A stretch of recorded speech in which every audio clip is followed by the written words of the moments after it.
Bon, ça ressemble à une rentrée littéraire, hein. Après Fillon et Juppé, c'était il y a quelques mois, donc c'était en fin d'année 2015.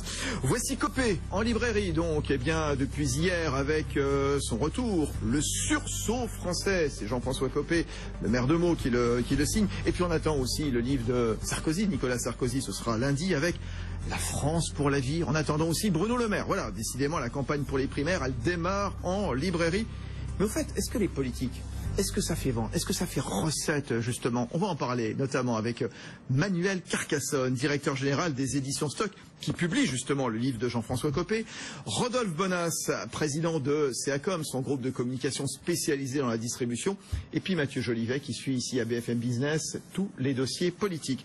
Juste un mot sur le livre de Jean-François Copé, Manuel Carcassonne. Comment elle s'est fait? Comment elle s'est faite cette rencontre? Comment ça se fait qu'il a décidé de publier chez Stock? Ça s'est fait très naturellement parce que je trouve que c'est quand même quelqu'un qui est assez peu finalement aimé par une catégorie de la population médiatique, certains journalistes, etc. Et j'avais assez envie de lui proposer quelque chose. Puis j'ai proposé quelque chose, mais c'était 3 semaines ou 2 semaines avant son éviction du secrétariat général de l'UMP. Alors je me suis dit bon, c'est encore plus utile de le faire maintenant. Bien sûr, on a mis un certain temps, mais il m'a rappelé et on a fait ce livre que je trouve être à la fois salutaire parce qu'il propose des choses intéressantes, mais salutaire aussi pour lui parce que la partie autobiographique du livre avec son émotion est nécessaire. Ouais, on va y revenir. Pourquoi justement les politiques éprouvent le besoin de publier un livre, justement, toujours sur le cas Copé. Il y a une compétition un petit peu comme avec les écrivains, j'allais dire, normaux, hein, parce qu'avant son précédent beau livre, Promis, j'arrête la langue de bois, c'était chez Hachette. Vous l'avez débauché de chez Hachette? Comment ça se passe? Non, là je pense que c'était un peu particulier parce que ça a vraiment été une rencontre, je trouve, assez personnelle, amicale. Après, je n'ai pas de secret, j'étais sur la trace du Bruno Le Maire qui va paraître chez un concurrent, un confrère, que j'aurais bien aimé publier parce que je trouve que c'est quelqu'un qui a une plume extrêmement forte et littéraire. Oui, en ce moment il y a une forte concurrence. Ouais, alors comment on fait pour s'attirer les hommes politiques, un peu comme pour les stars du roman? On fait comme avec les autres. On monte les enchères. On monte les enchères d'un côté, on leur propose des choses de l'autre, on essaye de trouver une plus-value. Après, il y a des histoires d'amitié, des histoires personnelles, etc.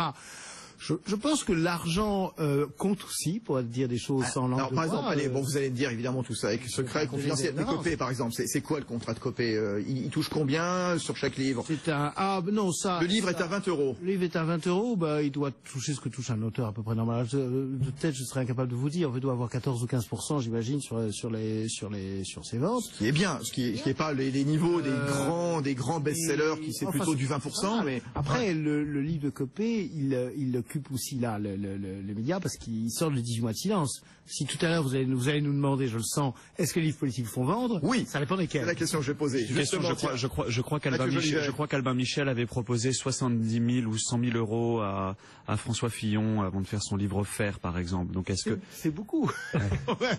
Si vous comparez ça à une avance de premier romancier, vous savez, on leur donne 2 000, 3 000, 4 000, 5 000 €, parfois dans certains cas quand il faut faire un énorme effort plus. Mais enfin là, on est donc dans des niveaux assez hauts d'avaloir. Donc ça se passe aussi comme ça entre les éditeurs. Copé, par exemple, il a combien d'avance? Je vais quand même pas le dire. En dizaines de milliers d'euros, ça se compte ou pas? Je vais pas révéler les avances de nos auteurs quand même.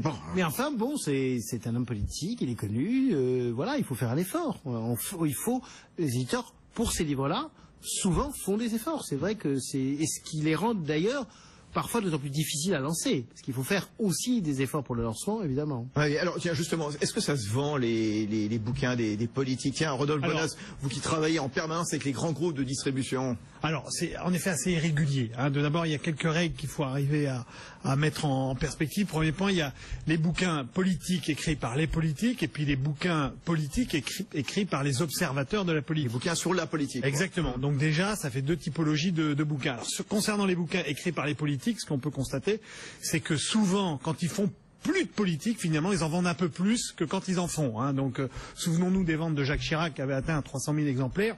C'était ses mémoires en quelque sorte. Exactement. Donc Jacob de mémoire. En fait, c'est-à-dire que les Français sont finalement dans les livres politiques souvent plus intéressés par les grandes histoires avec un grand H que par les petites histoires. Donc les bilans en quelque sorte, Le pouvoir et la vie, c'était les livres de Valéry Giscard d'Estaing. Je crois qu'il y avait 3 tomes, c'était passionnant. Enfin, moi, j'avais lu ça avec beaucoup d'intérêt. Exactement. Et là, ça a fait des ventes. Disons que en moyenne, un livre politique sur un homme politique un peu dans la mouvance, ça va faire 5-6 000 ventes. Quand on arrive à en faire 30-35 000 exemplaires, c'est beaucoup. Puis après, il y a les périodes. Vous savez, Fabrice, que là, on va rentrer dans une période où sans doute, on va avoir une inflation des sorties politiques. Mathieu Jolivet, je crois que c'est le Parisien qui avait enquêté cet automne, qui avait montré justement un certain nombre de tops et de flops, et surtout de flops. J'ai l'impression que les politiques, beaucoup de politiques, sont abonnés à des flops. Oui, je crois que c'est, mais ça, je crois que c'est vraiment un récurrent dans le milieu de l'édition. Mais c'est vrai que c'était assez étonnant de voir dans les flops qu'on avait retenus, notamment Christine Boutin qui avait écrit Qu'est-ce que le Parti chrétien démocrate. Donc là, c'est le top du flop. 38 exemplaires. Combien? 38. Aux éditions L'Archipel. Aux éditions L'Archipel. Alors il y en a un, moi que j'ai retenu, qui me plaît beaucoup, ne serait-ce que par son titre. C'était le livre de Claude Bartolone, titré Je ne me tairai plus. Et il aurait peut-être mieux fait de se taire. Combien? 268 exemplaires. Et Michel... On parle du président de l'Assemblée nationale quand même. Voilà. Et alors Michel Sapin, qui avait écrit L'écume et l'océan, chronique d'un ministre du Travail par gros temps. 346. Ouais, non, mais d'accord. Bon. Moi, j'ai vu d'autres chiffres, justement, dans l'enquête du Parisien.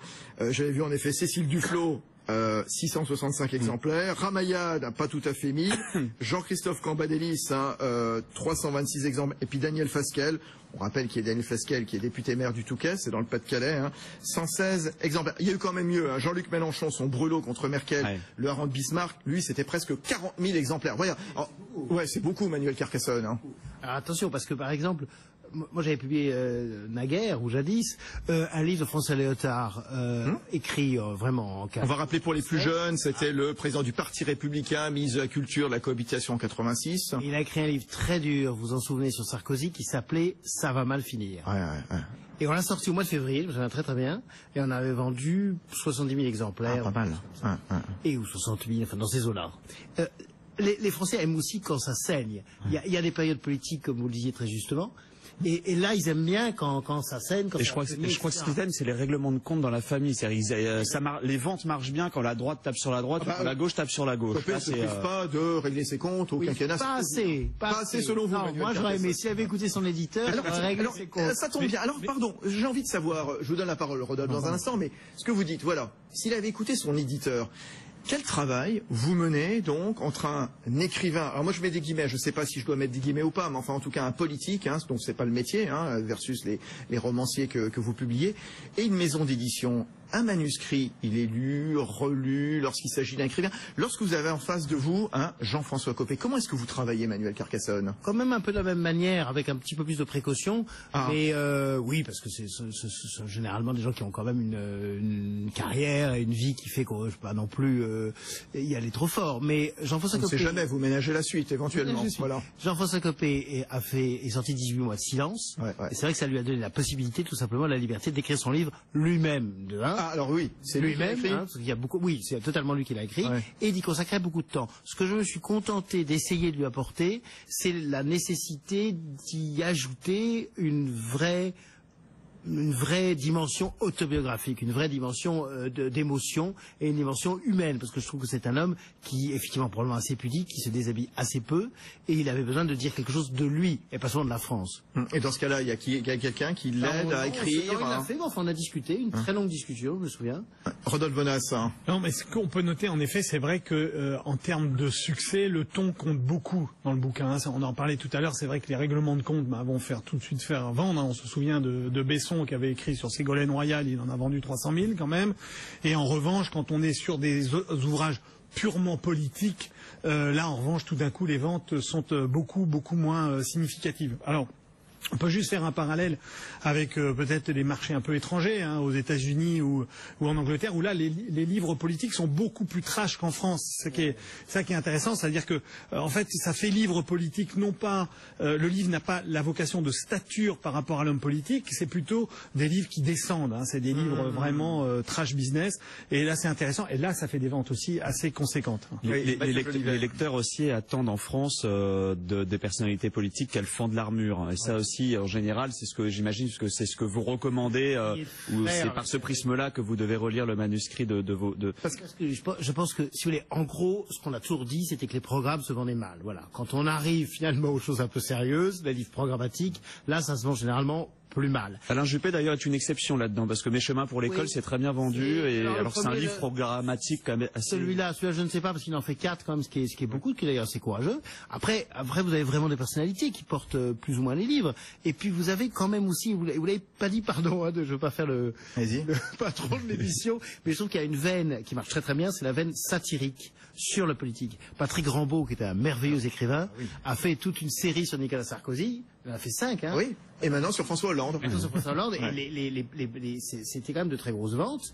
Et il le faisait uniquement avec de la documentation chez lui. Exactement, oui. Et c'est un écrivain quand même, Patrick Rambaud. Et c'est vrai que là, on est dans un autre registre. On est dans le livre écrit par du politique. Vous avez chez vous également Bernard Debré, un homme d'action, hein, qui raconte un peu les anecdotes durant toute sa vie politique de ministre ou de député. Vous avez des livres sur les politiques aussi chez Stock. Sarko s'est tué d'Avet et l'homme, Bernadette et Jacques de Candice Nedelec. Bon. La défiance vis-à-vis des politiques, elle existe, et on l'a vu encore récemment lors des élections régionales. Est-ce qu'elle précipite vraiment les Français à aller acheter de tels livres quand même, Manuel Carcassonne? Moi je pense que monsieur, on est dans une période là vraiment ouvertement politique. J'ai été interviewé tout à l'heure par un journaliste suisse qui était, je veux dire, incrédule, qui disait mais enfin c'est pas possible tous ces livres politiques vous publiez en France, etc. Je crois d'abord la France est un pays politique, vraiment un pays qui aime la politique, qui a la passion même parfois de la politique. Deuxièmement, on est dans une période d'extrême confusion quand même sur ce qui va se passer. Vous voyez bien que là c'est les primaires à droite qui surdéterminent la sortie de tous ces livres. Ben, il va y avoir le maire, il va y avoir tout comoriser, dont tout se peut faire. Oui, bien sûr. Et ensuite, il va y avoir la gauche. Ouais. On est vraiment, là, on est rentré dans 1 an et demi d'occupation de terrain par les politiques. Oui, mais pardon, mais... En librairie, hein, j'entends pour le reste. Quand on parlait des ventes... alors je suppose qu'il y a monsieur et madame tout le monde en effet qui a envie mais est-ce que souvent les états-majors, les partis, les proches du candidat potentiel, ils en achètent des pelletés, des bouquins pour les distribuer, pour les vendre? Est-ce que c'est un petit peu gonflé parfois les ventes? Là récemment, je n'en ai pas d'expérience, mais je pense que oui. Là, je peux pas vous répondre précisément, mais je pense que oui pour certains chefs de parti. Rodolphe Bonas à la tête de CACOM. Alors juste quand même pour évoquer, c'est-à-dire qu'un livre politique en France a 2 vocations. La première, bien sûr, c'est de faire passer ses idées, hein, souvent. C'est ce qu'on va voir là surtout dans la campagne des primaires. Donc on pense que les primaires vont fabriquer plus de livres politiques. Mais ensuite, surtout, il ne faut pas l'oublier, c'est que pour un homme politique, sortir un livre politique, au-delà des ventes, c'est surtout s'offrir une fenêtre médiatique. Hein. C'est un passage obligé. Exactement. C'est tout d'un coup se retrouver dans les médias, je sors mon livre, je raconte, je fais de la promotion. Ça crédibilise ou pas, à votre avis, Rodolphe Bonas, qu'un homme politique, alors plus ou moins confidentiel, plus ou moins apprécié des Français, tout d'un coup, on sort le livre, on est en librairie, et ça y est, hop, j'y suis. Alors, peut-être Mathieu dira, je ne sais pas ce qu'en pense Mathieu, mais il me semblerait qu'en France, statutairement, c'est un passage obligé. C'est-à-dire que, au même titre que pour être un homme politique digne de ce nom, il faut avoir un mandat dit local, ou pouvoir incarner finalement une logique en termes de mandature ancrée. Le livre est un passage. Alors ça, moi, j'y crois plus parce qu'aujourd'hui, tout le monde écrit tout le temps. En tout cas, chez les politiques. Et après, ce qui est vrai, pour rejoindre ce que vous disiez, Manuel Carcassonne, c'est que il y a quand même une tradition du débat démocratique en France, où à chaque fois qu'on approche d'une échéance électorale forte, effectivement, là, on va avoir des éditions qui vont être boostées parce que les Français veulent savoir ce que les candidats potentiels vont présenter. Et ça, c'est une réalité. Quand on regarde en 2007, la campagne présidentielle qui était vraiment pour le coup très clivante. Il n'y avait pas d'histoire du MPS à l'école. On avait vraiment à l'époque un Nicolas Sarkozy qui défendait la valeur travail, une gauche qui défendait des valeurs très à gauche. On avait 2 camps assez clivants et à l'époque Nicolas Sarkozy avait sorti son livre Témoignage, je crois, qui s'était vendu à 300 000 exemplaires. Donc énorme succès d'édition parce que les Français attendaient. Ça veut dire quoi là quand on écoute Mathieu Jolivet, Manuel Carcassonne, ces hommes politiques croient que s'ils vont vendre beaucoup de livres, il y a une chance qu'ils soient élus?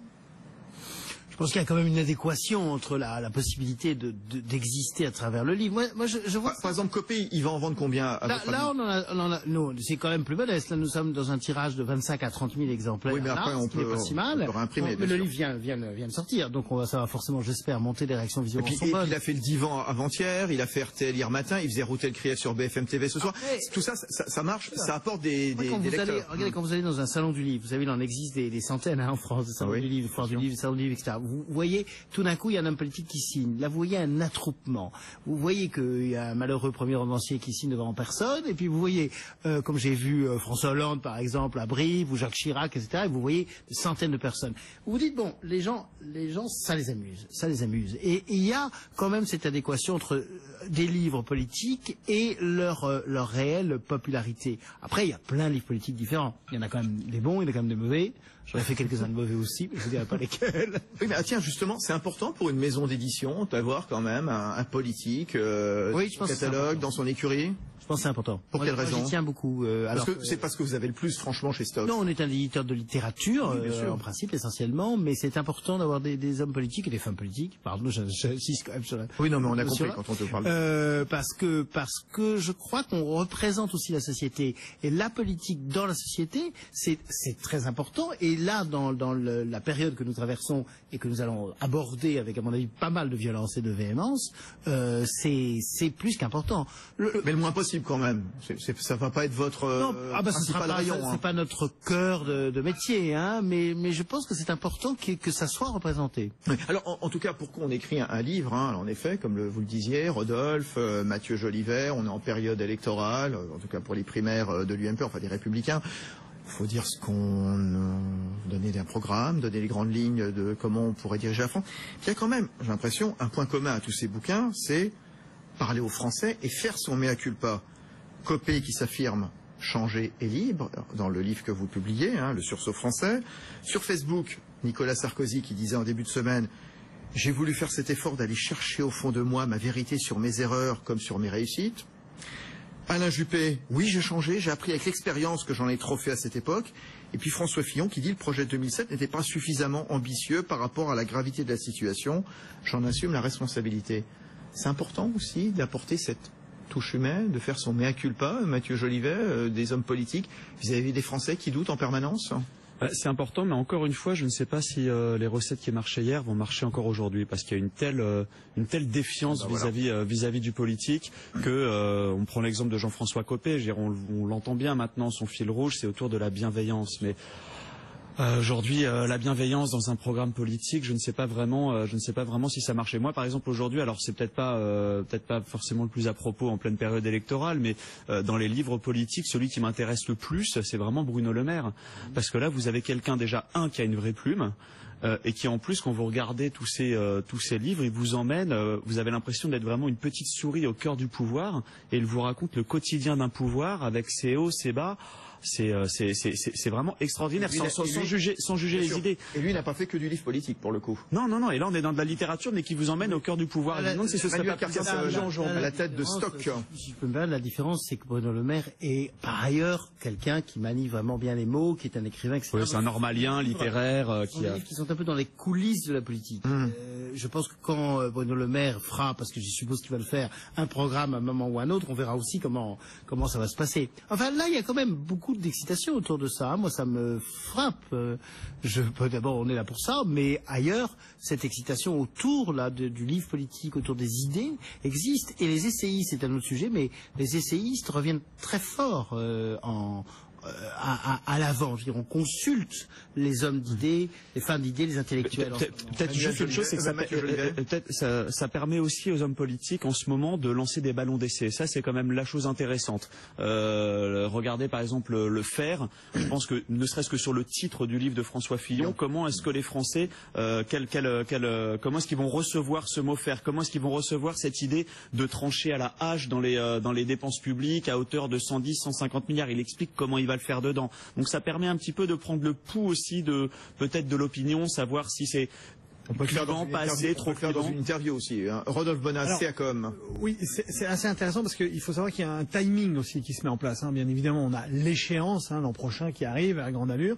Et donc c'est vrai qu'on est dans le temps dans lequel finalement les candidats se déclarent, se révèlent. Il y a ces ballons d'essai, ces bouteilles jetées à la mer pour voir un peu comment l'opinion et les médias réagissent. Et ensuite, on va rentrer dans le deuxième temps quand les choses vont se figer un petit peu. C'est-à-dire que finalement les candidats seront connus. Donc là, on se situera en fin d'année 2016, début d'année l'année 2017. Et là, on va rentrer dans tous les livres analytiques, hein, c'est-à-dire tous les gens qui vont graviter autour et qui vont décrypter les candidats, décrypter les programmes. Sachez que en moyenne, sur février, mars, avril, juste avant une campagne présidentielle, il y a à peu près 200-300 ouvrages analytiques qui sortent à ce moment-là. Donc, on voit que les temps sont bien définis en termes d'ouvrages politiques. Et puis là, le timing, c'est la primaire. Jean-François Copé, qui écrit un bouquin, le sursaut français, il y va à la primaire, nécessairement. Ça, je sais pas, c'est à lui de le dire. C'est à lui de le dire, mais quand on lui pose la question, il dit « j'ai pas encore pris ma décision ». Enfin, quand on prend le temps d'écrire un bouquin comme ça, c'est pour peser quelque part et pour s'engager, surtout quand il y a des idées pour le pays. C'est pour tester ses idées, ça c'est clair. Mais pour rebondir sur ce que vous disiez, là, les bilans, on va en avoir un sacré nombre, hein, parce que je pense que comme il y a un certain nombre de thèmes qui appellent des bilans, le début de l'année 2017, je pense qu'on aura une pelletée. Vous avez déjà signé pas mal de choses pour début 2017 ? On est en train, oui, on est en train. Sur des bilans, sur des biographies de candidats aussi, etc. Biographies de candidats, je trouve sont désagréables, qui n'ont peut-être pas l'ampleur encore de la biographie. Bon, François Hollande, c'est intéressant, je sais qu'il y en a une en préparation, mais bon, ça on verra un peu plus tard, mais j'attends des projets, oui, c'est un peu tôt pour les dévoiler, mais oui. Bon, quand on publie un roman, on le traduit dans le monde entier. Là, le livre de Copé, il va pas être traduit dans le monde entier, a priori, hein. C'est une remarque fort juste. C'est assez hexagonal. En Bolivie, ils s'en foutent un peu, hein. C'est assez hexagonal, et effectivement, la fiction est encore le plus grand levier. Oui, donc pour rentabiliser un bouquin comme ça, c'est peut-être plus difficile pour le coup. C'est tout à fait juste. La rentabilité d'un livre politique, quel qu'il soit, il ne s'agit pas de celui-ci, en particulier tous, elle est essentiellement française. Donc ça nous coupe de beaucoup d'autres sources de rentabilité qu'on a pour le reste. J'avais une question. Mot de la fin, posez la question. Voilà, j'ai vu qu'il y avait certains politiques qui avaient décidé de redistribuer tout l'argent qu'ils avaient gagné, des recettes parfois importantes. Éric Besson, qui avait vendu son livre Qui connaît Madame Royale à 300 000 exemplaires, il a tout reversé à une ONG qui creuse des puits dans le Sahel. Pareil Mélenchon avec son livre qui a bien marché sur le hareng de Bismarck. C'est des cas isolés ou ça arrive souvent? Et Copé? Vos chiffres sont un peu forts, hein, parce que j'étais à l'époque dans la maison qui publiait Éric Besson, n'a pas vendu ça. Chez écoutez, ça, je sais pas, Copé ne m'a pas dit s'il souhaitait. Voyons déjà comment le livre marche. Oui. Après, c'est vrai que c'est bien de les reverser en partie à des associations. Ils ne sont pas les seuls, hein. Beaucoup d'hommes d'affaires qui font des livres font ça aussi. D'accord. Bon allez, le sursaut français, je fais la promo parce très que bien. Il paraît que c'est bien, oui, je ne sais pas. Bien. Voilà, je le fais parce qu'il y a Manuel Carcassonne, le patron de stock, qui a la gentillesse de venir nous voir au Décodeur de l'Écho. Voilà, donc c'est l'une des sorties, c'était hier. On attend celle de Nicolas Sarkozy, donc La France pour la vie, puis il y a eu Fillon, Fer, et puis les livres de Juppé, et puis on aura également à gauche, on en reparlera, là, on n'a pas fait d'émission pro-droite, bien entendu, c'était parce que c'est l'actualité de la semaine. Manuel Carcassonne, merci beaucoup, hein, voilà, à la tête des éditions Stock, mais il n'y a pas que Copé, il y a plein de bons romans chez lui, bien sûr. Rodolphe Bonas, qu'on retrouvera dans Sport Business Club avec David Dauba ce week-end, et Dorothée Balsan, bien sûr, hein, c'est l'un des piliers de l'émission. Il est à la tête de CACOM, et puis Mathieu Jolivet, ses analyses politiques sur BFM Business. Bonne soirée, bonne nuit, rediff complète à 23h de toute l'émission. Bonne soirée, à bientôt. Les décodeurs de l'écho sur BFM Business.